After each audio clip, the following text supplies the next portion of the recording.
느헤미야 8장 13절에서 18절까지 말씀입니다. 느헤미야 8장 13절에서 18절까지 한 절씩 교독을 하겠습니다.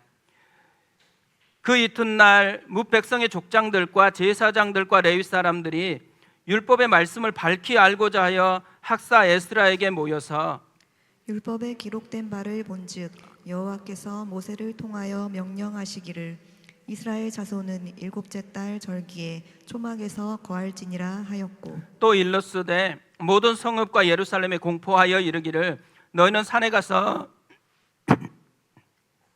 감람나무 가지와 들감람나무 가지와 화석류 나무 가지와 종려나무 가지와 기타 무성한 나무 가지를 가져다가 기록한 바를 따라 초막을 지으라 하라 한지라.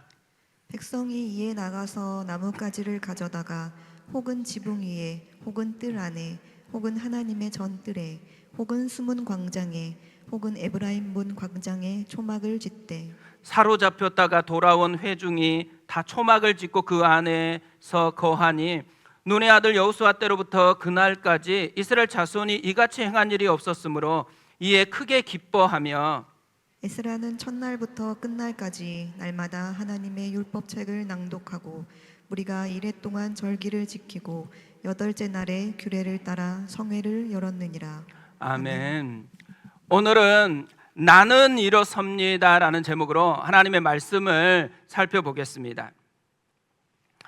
지난주에 저는 굉장히 놀라운 분을 한 분 알게 됐습니다. 영국에서 사역하시는 송기호 선교사님입니다. 거리에서 복음을 전하는데요, 때로는 욕을 먹고 또 침뱉음을 당하고 몽둥이에 맞기도 하고 어떤 때는 목에 칼이 들어오는 순간도 있었다고 합니다. 그럼에도 불구하고 예수님을 붙들고 계속해서 복음을 전했습니다. 이분의 별명이요, 무려 지저스맨이 되었습니다. 어느 날 옥스퍼드 광장에서 메가폰을 들고 지나가는 10대 아이들에게 다가가서 복음을 전했습니다. 거절당했어요. 비웃으면서 거친 말들을 들었습니다. 그래도 그 아이들을 축복했어요. 일주일 후에 똑같은 장소인데 이 소녀들을 다시 만난 것입니다. 지하철역 에스컬레이터를 타고 내려가고 있는데 반대편 에스컬레이터를 통해서 이 소녀들이 올라오고 있는 것입니다. 그러다가 이 긴 엘리베이터 중간에서 소녀들이 이분을 알아보고 크게 소리를 친 거예요. 이런 소리를 쳤습니다. Hey, it's the Jesus man. 야, 지저스맨이다. 순간 얼굴이 화끈거리면서 창피함을 느꼈습니다. 주변의 사람들이 모두 다 자기만 쳐다보는 거예요. 그런데 그때 성령님이 자신의 마음에 이렇게 속삭였습니다. 맞다, 너는 지저스맨이다. 부끄러워하지 말아라. 두려워하지 말아라. 그날부터 지저스맨이 되었습니다. 이 선교사님이요, 원래 경찰이셨더라고요. 그리고 불교 신자였습니다. 어느 날 예수님을 인격적으로 만난 거예요. 예수님을 만나고 난 후에는 예수님이 가장 중요하고 나머지 모든 것들은 그렇게 중요하지 않게 의미 없어지게 느껴진 것입니다. 경찰 배지를 내려놓고 신학교를 들어갔습니다.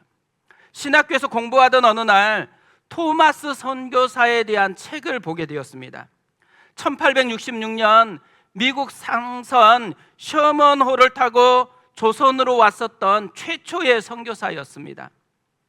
대동강변에서 성경을 나눠주다가 순교를 당했습니다. 이때 27살이었더라고요. 이분이 영국 사람이었습니다. 이 책을 읽고 있을 때 하나님께서 너는 영국에 가서 그 사랑의 빛을 갚으라라는 마음을 주셨대요. 이때부터 영국을 꿈꾼 거예요. 영국 가서 복음을 전해야 되겠다라는 갈망을 가지게 되었다고 합니다. 1992년 영국으로 선교를 떠났습니다. 런던 중심가에 있었던 올더스게이트 스트리트, 존 웨슬러가 변화됐던 곳이거든요. 그곳에 웨슬리 채플이 있는데 그곳에 가서 무릎을 꿇고 기도하면서 물었대요. 하나님, 이 나라가 한국에 베푼 사랑의 빛을 제가 어떻게 갚을 수가 있을까요? 그러자 거리의 사람들, 노숙자들이 보였대요. 알코올에 찌들고 마약에 중독된 사람들이 보였고 몸을 파는 여성들도 보였다고 합니다. 눈물이 쏟아지면서 멈추지를 않는 것입니다. 20분 정도 지났다 생각했는데 2시간이 넘게 흘러가 버린 것입니다. 하나님께서 내가 너를 통해 영국의 영적 부흥을 일으키겠다라는 확신을 주었다고 합니다. 그러면서 새로운 갈망이 생겨났습니다. 약속하신 것을 이루실 하나님을 뵙는 갈망이 생겨난 거죠. 아무리 거리의 사람들이라고 할지라도 그들을 살려내고 그들을 변화시키고 또 식어진 영국을 다시 부흥시키실 그 하나님의 역사를 향한 갈망이 시작됐대요. 예수 믿기 전 경찰이었을 때 가장 싫어했던 사람들이 노숙인들이었대요. 그런데 신기하게도 더럽고 냄새나는 겉모습은 보이지 않고 그들의 영혼이 보이기 시작했대요. 긍휼의 마음이 생기고 사랑해야 되겠다라는 마음이 생겨났다고 합니다. 그래서 위험한 거리 전도인데도 그 거리 전도가 시작이 되어진 거죠. 심지어 칼의 위협, 칼이 이게 목에 닿아서 위협을 받을 때도 있었는데 복음을 전하는 것을 멈추지 않았대요. 눈앞의 위협보다 약속하신 것을 이루실 그 하나님에 대한 갈망이 훨씬 더 컸기 때문에 그런 거죠. 그 영혼을 살리고 싶은 갈망이 훨씬 더 깊었기 때문에 그런 것이죠. 34년 동안 거리에서 복음을 전했습니다. 노숙인들 만난 사람만 해도 6천 명이 넘는데요. 수백 명의 사람들이 변화됐고 예수 그리스도의 능력으로 온전히 새로운 삶을 살아가는 것을 경험하고 있다고 합니다. 저는 이분의 글을 읽는데요, 빌립보서 2장 13절 말씀이 생각이 났습니다. 너희 안에 행하시는 이는 하나님이시니 자기의 기쁘신 뜻을 위하여 너희에게 소원을 두고 행하게 하시나니, 하나님이 우리 안에서 행하시는데 소원을 주면서 행하신대요. 갈망을 주시는 분이라는 이야기인 거죠. 이스라엘 백성들이요, 이런 하나님을 만나고 있었던 것입니다. 지금 이스라엘 백성들을 보면 느헤미야가 오기 전하고 느헤미야가 온 후가 완전히 달라져 있는 모습을 발견하게 되어집니다. 가장 큰 변화, 갈망이 생긴 거예요. 영적인 갈망이 그들 안에서 일어나고 있습니다. 이전에는 갈망이 없었어요. 성벽이 무너지고 성문이 불탄 채로 있는데도 불구하고 전혀 갈망이 일어나지 않았습니다. 무기력한 것에 길들여져 가지고 무기력한 삶을 살아갔어요. 그런데 느헤미야를 통해서 이들의 마음속에 하나님이 갈망을 일으키신 거예요. 그러다 보니까 이 무너졌던 성벽을 재건해야 되겠다고 일어섰습니다. 52일 만에 완공을 했어요. 이 완공을 통해서 하나님을 다시 깊이 경험했죠. 하나님을 경험하면서 이들의 마음속에요, 무력함에 길들였던 이들이 다시 새로운 마음을 품게 된 거예요. 하나님을 알고 싶은 갈망이 생겼습니다. 그래서 수문학 광장에 모여서 말씀을 듣게 되어진 거죠. 7월 1일, 이스라엘은 그날이 새해라 그랬잖아요. 새해 첫날 다 말씀을 받고 울고 또 너무너무 깊은 회개를 하고 있으니까 느헤미야와 제사장들이 이날은 하나님의 성일이기 때문에 기뻐하라고 그렇게 외쳤습니다. 이 말씀의 은혜를 깊이 경험하니까요, 다음 날이 된 거예요. 그날 다시 더 깊은 갈망이 마음 가운데 일어나기 시작했다라는 거죠. 그것이 오늘 말씀의 내용입니다. 저는 오늘 말씀을 보면서 드는 생각이 하나 있었어요. 갈망이 하나님이 주시는 축복이다라는 생각입니다. 저는 우리 안에 오늘 예배를 드릴 때 하나님이 갈망을 일으켜 주셨으면 좋겠습니다. 하나님을 알고자 하는, 더 깊이 하나님을 경험하고 싶은 이런 영적인 갈망이 우리 가운데 일어났으면 좋겠습니다.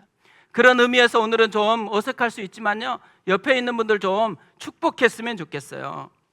준비되셨죠? 이렇게 축복했으면 좋겠습니다. 갈망이 축복입니다. 우리 옆에 한번 인사하면서 축복하겠습니다. 갈망이 축복입니다. 한 번 더 축복하겠습니다. 하나님이 주시는 갈망이 생기기를 축복합니다. 이렇게 인사하겠습니다. 네, 정말 오늘 하나님이 주시는 갈망을 맛보았으면 좋겠습니다.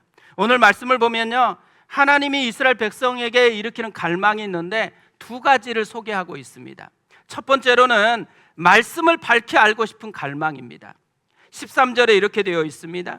그 이튿날 뭇 백성의 족장들과 제사장들과 레위 사람들이 율법의 말씀을 밝히 알고자 하여 학사 에스라에게 모여서 이튿날 이렇게 되어 있습니다. 새해 첫날 수문학 광장에서 하나님의 말씀의 은혜를 깊이 경험하고 그 다음 날이에요. 그러니까 이튿날은 무슨 의미겠어요? 말씀의 은혜를 받은 그 다음 날이라는 의미인 거죠. 이들이 말씀의 은혜를 받고 나니까요, 한 가지 갈망이 생겨나는데 말씀을 더 깊이 밝히 알고 싶은 갈망이 생겼습니다. 그래서 에스라를 또 찾아갔습니다. 저는 오늘 또 그런 은혜가 우리 가운데 있었으면 좋겠습니다. 말씀을 보니까 더 깊이 알고 싶은 이런 갈망이 우리 가운데 일어났으면 좋겠어요. 근데 오늘 말씀을 보면요, 이런 갈망이 일어났던 사람들이 누군지를 우리에게 구체적으로 보여주고 있습니다.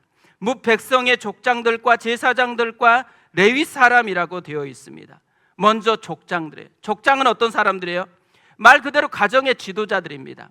오늘날 같으면 우리 가정의 지도자 누구겠어요? 부모인 우리죠. 우리에게 그런 갈망이 일어났다라는 거예요. 또 제사장, 교회의 영적인 지도자들이겠죠. 그리고 레위 사람들은 누구겠어요? 여러 교회를 섬기는 그런 모든 지체들을 의미하는 거죠. 이 사람들 안에 하나님의 말씀을 더 밝히 알고 싶은 갈망이 생겨났다라는 거죠. 저는 우리 교회도 이런 일이 일어났으면 좋겠습니다. 오늘 예배하는 모든 부모님들 가운데 이 갈망이 일어났으면 좋겠어요. 말씀을 더 깊이 알고 싶은 갈망이 일어났으면 좋겠습니다. 뿐만 아니라 우리 교회를 섬기는 리더십들, 우리 순장님들, 또 우리 교사들 안에 하나님의 말씀을 더 깊이 알고 싶은 갈망이 일어났으면 좋겠어요. 그뿐 아니라 여러 가지로 섬기는, 주차로, 또 안내로, 중보기도로 곳곳에서 섬기는 모든 지체들 안에도 하나님을 더 깊이 알고 싶은, 말씀을 더 깊이 알고 싶은 갈망이 일어났으면 좋겠습니다. 이런 갈망이 일어나면요, 하나님은 이 갈망을 가진 사람들을 그냥 버려두지 않습니다. 선물을 준비하고 찾아오세요. 발견의 기쁨이라는 선물입니다. 14절에 이렇게 되어 있습니다. 율법에 기록된 바를 본즉 여호와께서 모세를 통하여 명령하시기를 이스라엘 자손은 일곱째 달 절기에 초막에서 거할지니라 하였고, 율법에 기록된 바를 본즉 이렇게 번역됐는데 이 번역은 굉장히 아쉬운 번역입니다. 원어를 다시 직역하면 이렇게 될 수가 있어요. 그리고 그들은 그 율법에서 기록되어 있는 것을 발견하였다. 이들은 발견을 하는 기쁨을 누리고 있다라는 거죠. 7월에 있을 또 다른 절기인 초막절을 발견했다라는 것입니다. 제가 이 말씀 묵상하다가요, 문득 떠오른 한 분이 있었습니다. 존 워너메이커라는 분이거든요. 백화점 왕으로 유명하고요, 또 미국에서는 최신부 장관을 지냈습니다. 근데 이분에게 가장 긍지로 가지고 있었던 것은 평생 주일학교 교사로 헌신했다라는 것이었습니다. 가난한 벽돌공의 아들로 태어났어요. 그러다 보니까 어려서 너무 이른 나이에 돈을 벌기 시작했더라고요. 소년 워너메이커가 첫 월급을 타서 큰 마음을 먹고 산 것이 하나 있었습니다. 장난감이 아니에요. 붉은 가죽으로 된 성경책이었습니다. 매일 밤 그는 이 성경을 읽었습니다. 잠언과 복음서를 읽으면서 자기 인생의 성공 나침반을 발견하게 됐습니다. 하나님이 주신 지혜를 발견했고 정직의 가치를 발견했대요.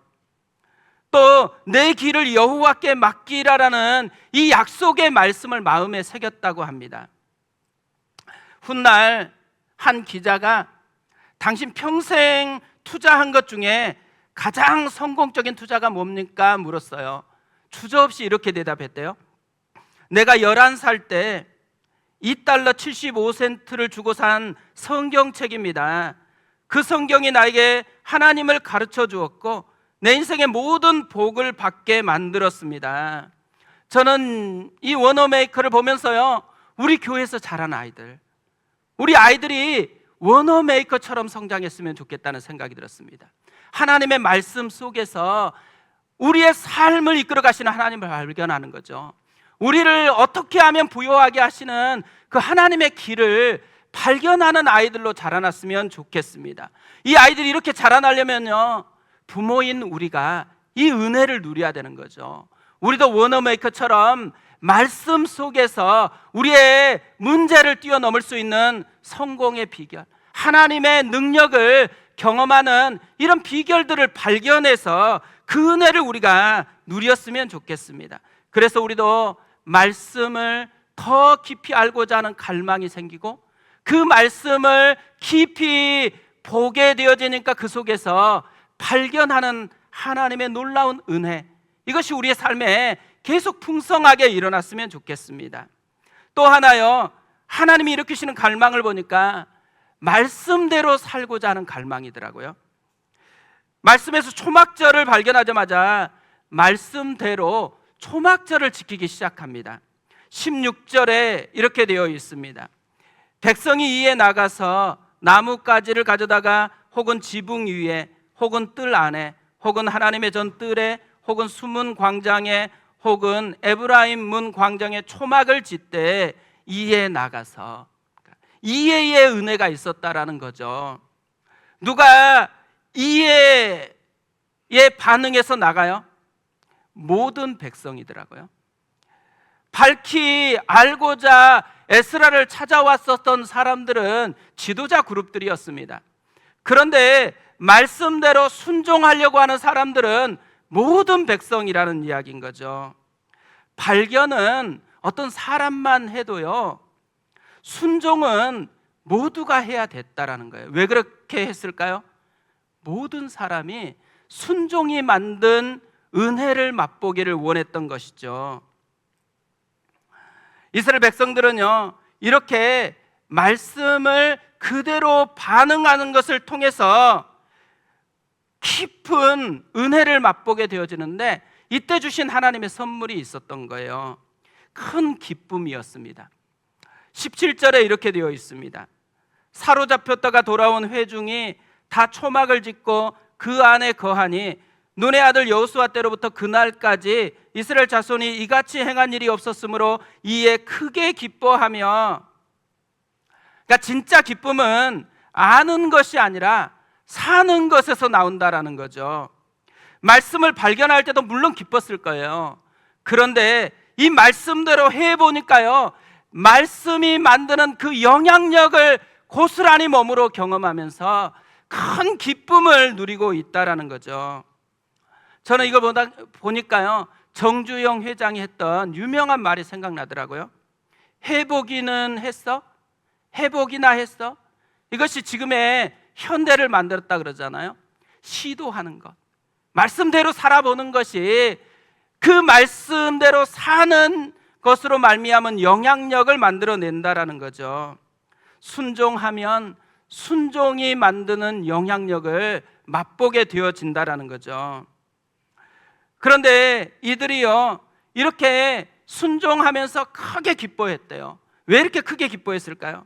이들은 말씀을 순종하면서요, 온 몸으로 순종의 영향력을 맛보고 있는 거잖아요. 이들이 온 몸으로 맛보았던 순종의 영향력은 어떤 순종의 영향력이에요? 초막절을 지키는 것으로 인한 순종의 영향력이었습니다. 그러니까 초막절 정신을 그들이 발견한 거죠. 누린 거죠. 초막절 정신은 뭘까요? 초막절 정신을 심플하게 얘기하면 광야 시절을 기억하라는 것입니다. 광야 시절 내내 모든 것을 채워주셨던 하나님을 기억하라는 것이죠. 광야 시절에서는요, 먹을 게 없었습니다. 그런데 하나님이 공급해 주셨어요. 마실 것 없었습니다. 하나님이 채워주셨습니다. 옷이나 신발도 만들거나 살 수가 없었어요. 그런데 하나님께서 그것이 헤어지지 않도록 보호해 주셨습니다. 광야 시절 모든 순간순간마다 하나님은 채우시는 분이었고 하나님은 공급해 주셨다라는 거죠. 저는 이것을 누구보다 잘 알았던 분이 사도 바울인 것 같다라는 생각을 했습니다. 감옥에서 빌립보 교회에 편지를 쓰는데요, 4장 12절 13절에서 이렇게 고백을 하더라고요. 나는 비천에 처할 줄도 알고 풍부에 처할 줄도 알아.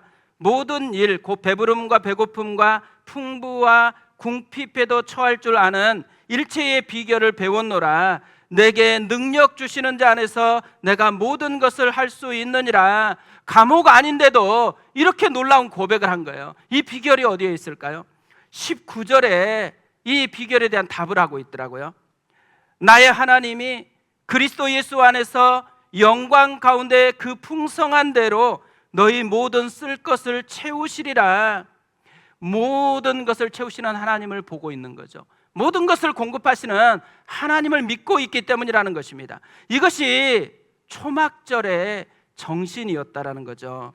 지금도 저는 마찬가지라고 생각합니다. 지금도 하나님은 우리를 위해서 공급하고 계시죠. 우리가 살아가는 한순간 한순간에 필요한 것들을 하나님이 채우시는 분이라는 거예요. 그렇기 때문에 채우시는 하나님을 기억하라는 것이죠. 대신에 우리가 염려하고 불안해하는 일들이 일어날 때마다 대신 기도하고 하나님을 신뢰하라는 것이죠. 또 하나 초막절의 정신은요, 편리함의 유혹에서 벗어나 불편의 영성을 추구하라는 것입니다. 멀쩡한 집이 있는데 지금 나무로 지어진 불편한 텐트에서 생활하라는 것이잖아요. 어쩌면은 우리가 지금 교회에서 이런 모습을 제일 잘 구현하는 것이 국내 선교라고 생각합니다. 국내 선교에 멀쩡한 우리도 집이 있는데 불편함을 선택해서 가고 있는 것이잖아요. 왜 우리가 국내 선교를 가고 또 왜 초막절을 지키라고 한 것이겠어요? 편리함이 주는 유혹에서 벗어나야 되기 때문이라는 거죠. 저는 목회를 계속해서 하면서 발견하게 되어지는 게 있습니다. 하나님이 끊임없이 불편함을 주고 있다라는 것입니다. 새로운 문제가 생겨요. 새로운 상황이 생겨요. 새로운 기도 제목들이 계속해서 생기고 있습니다. 편하게 살고 싶은데, 편하게 사역이 좀 진행됐으면 좋겠는데, 그런데 자꾸만 불편한 일들이 생겨난다라는 거예요. 그러면 어떻게 기도해요? 대부분은 불편한 것을 빨리 치워달라고 기도합니다. 다시 좀 편하게 살고 싶은 욕망이 있는 거죠. 그런데 치워줄 때도 있지만요, 많은 경우는 이 불편함을 빨리 치워주지 않는 경우가 많다라는 것입니다. 왜 하나님께서 이 불편한데 치우지 않고 있을까요? 배울 게 있다라는 거죠. 굉장히 중요하게 배울 게 있다라는 것이에요. 하나님은 불편함을 없애주는 대신에 우리 자신을 바꾸기를 원하신다라는 거죠. 불편함이 있을 때요, 우리가 반드시 깨달아야 되는 굉장히 중요한 메시지가 하나 있더라고요. 성숙해야 된다라는 것입니다. 이 불편함을 통해서 더 높은 성숙으로 나아가야 된다라는 거죠. 신기한 것은요, 성숙하면 불편함이 더 이상 불편함으로 여겨지지 않습니다. 더 놀라운 것은 불편함이 여전히 그대로 있는데도 성숙하면 감사를 하는 일들이 생겨난다라는 거죠. 불편이 찾아올 때 우리가 해야 되는 1번은 뭐냐면 성숙을 꿈꾸라는 것이죠. 더 성숙해지면 그러면 우리도 불편함의 영향력에 의해 살아가지 않고 성숙된 것이 만들어내는 은혜를 누리며 살아가는 사람이 되어진다라는 거죠. 최근에 제가 자주 듣고 있는 찬양이 있습니다. 나는 일어섭니다라는 찬양이거든요. 이 후렴 가사가 굉장히 놀랍습니다. 이렇게 되어 있어요. 나는 일어섭니다. 더 이상 내 삶에 아픔이 아프게 두지 않겠습니다. 나는 예배합니다. 내게 약속하신 그 자리로 다시 한번 나아갑니다. 많은 경우에요, 사람들을 관찰해 보면 아픔이 아프게 만든 채로 살아가더라고요. 아프면 계속 아프다고 하소연을 합니다. 아픈 것을 계속해서 이야기를 해요. 그런데 이 아픔에서 멈춰 있을 때가 굉장히 많아요. 그런데 얼마나 놀라워요. 이 가사를 보세요. 더 이상 아픔이 아프게 두지 않겠습니다. 또 아프면 무슨 문제가 생겨요? 하나님께 삐지잖아요. 하나님께 계속해서 서운함을 얘기하잖아요. 그런데 놀라워요. 나는 예배합니다. 하나님께 더 가까이 나아가겠다라고 고백을 하고 있습니다. 이 찬양은 이동선 목사님이 지었더라고요. 피아 찬양팀과 분당 우리 교회에서 찬양 사역을 하고 있거든요. 이 목사님이 2023년 9월에 특세를 앞두고 무릎 십자 인대가 끊어졌습니다. 4번째 끊어져가고 수술을 했더라고요. 수술 후에 화장실을 가다가 쓰러졌는데 머리부터 바닥에 부딪힌 거예요. 뇌출혈이 일어났는데 5군데에서 일어났습니다. 이틀 동안 의식이 돌아오지를 않는 거예요. 의사가 사모님께 마음의 준비를 하시라고 이야기를 했습니다. 교회에서 기도하고 또 피아 찬양팀 또 아시는 분들이 눈물로 기도했는데요, 하나님이 기적을 선물하신 거예요. 이틀 후에 의식이 돌아왔습니다. 입원해서 이제 장기적으로 치료하는데요, 4주 정도 지났을 때 음식을 먹게 된 거예요. 근데 맛이 전혀 느껴지지 않는 것입니다. 또 냄새가 전혀 나지를 않는 거예요. 그러니까 미각하고 후각이 손상된 거예요. 더 힘든 것은 한쪽 귀가 안 들리는 것입니다. 찬양 사역자에게 청각은 굉장히 중요한 거잖아요. 의사는 신경은 한 번 다치면은 회복이 안 된다라고 이야기를 했다고 해요. 얼마나 마음이 힘들어졌겠어요. 아파하면서 하나님께 계속해서 따지면서 기도했대요. 그런데 그때 엘리야를 묵상하게 되었대요. 이 엘리야를 묵상하면서 한 가지, 모든 것이 하나님의 섭리 안에 있다라는 것을 깨달았다고 합니다. 그리고 다 나아서 이제 집회를 다니면서 이전과는 다르게 설교를 한대요. 주로 많이 이야기하는 게 뭐겠어요? 자기의 약함, 자기의 불편함을 계속 이야기한대요. 그런데 신기한 일이 발생했어요.